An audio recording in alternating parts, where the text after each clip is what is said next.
How to create Xfinity ID. Hi guys, welcome to our channel. Let's begin. In this video, I will guide you on how you can create Xfinity ID.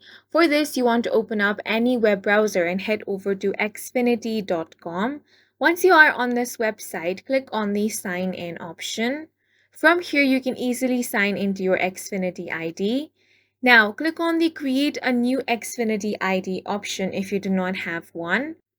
Here it says use your Xfinity ID to quickly securely sign into your account. For that, you will have to confirm one of the following account details to get started. You can select either phone number or social security number.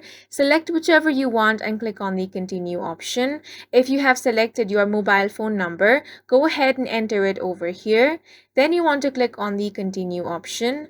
Now, a verification code will be sent on the mobile number you just entered. Go ahead and paste that verification code over here.